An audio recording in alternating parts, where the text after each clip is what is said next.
Hey everyone, and welcome. So today, we're jumping into this really charming story about a family of bunnies. But trust me, it's way more than just a cute adventure. We're gonna break down how this simple little tale shows something huge, the power of stories to completely change how we see the world around us. So let's get into it. So, the whole thing kicks off with this simple but kind of profound riddle. Right from the get-go, it sets up the big theme, this idea of traveling, but not in the way you think. It's about a journey that goes way beyond just, moving your feet, or paws in this case. It's a question designed to get your imagination fired up before you even have a clue what the answer is. And there it is, our answer, the library. Notice how it's immediately framed not as just a building, but as a portal. It's a place of infinite possibility. This isn't just some trip, this is an expedition into a whole world of stories. Okay, so first, let's talk about the journey itself. Because, in any great adventure, the build-up, that feeling of anticipation, well, that's a powerful thing all on its own. So why are they even going? What's the motivation here? Well, it's all about this deep-down desire to discover something new. You've got one of the little bunnies who's just so excited saying, I want to find a story about a giant carrot. And that tells you everything, right? The whole trip is powered by this personal curiosity, this hope that they'll find a story that speaks directly to them and their own world. So then they get there, and when they finally arrive, it's crystal clear that this is not just another spot in the forest. The library is shown as a real sanctuary, a place totally set apart from the everyday world.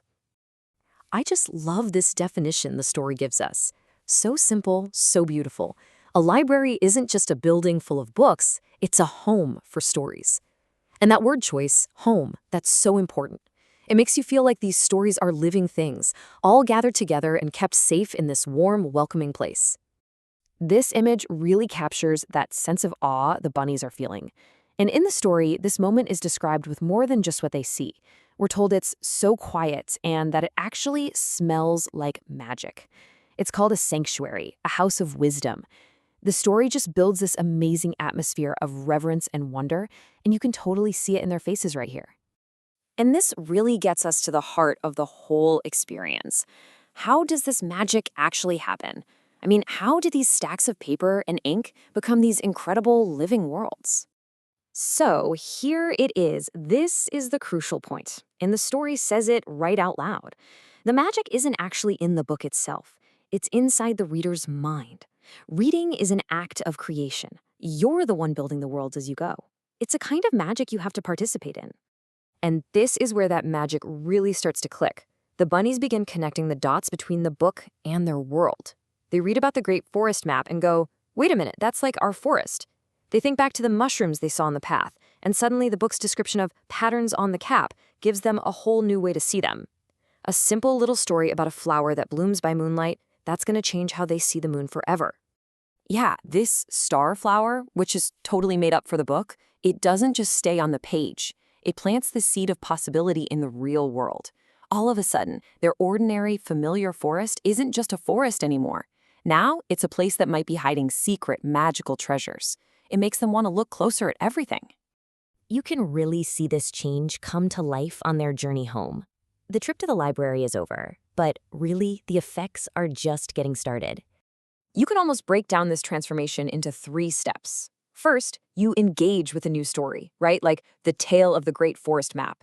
Then you start to observe your own world through the lens of that story, and you get that feeling of, wow, the forest feels like it belongs in the book we just read.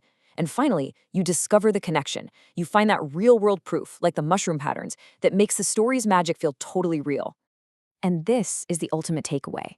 This is why all of this matters so much. Think about it. The forest, the actual physical place, it hasn't changed one bit, but their experience of it, it's been completely transformed. That knowledge, the secrets they learned from the story, it's like they've added this whole new layer of magic and meaning to their reality. Their world has literally been re-enchanted. So, what's the big lesson we're left with here? It's that the adventure doesn't actually end when you close the book. In fact, that's where the real adventure begins.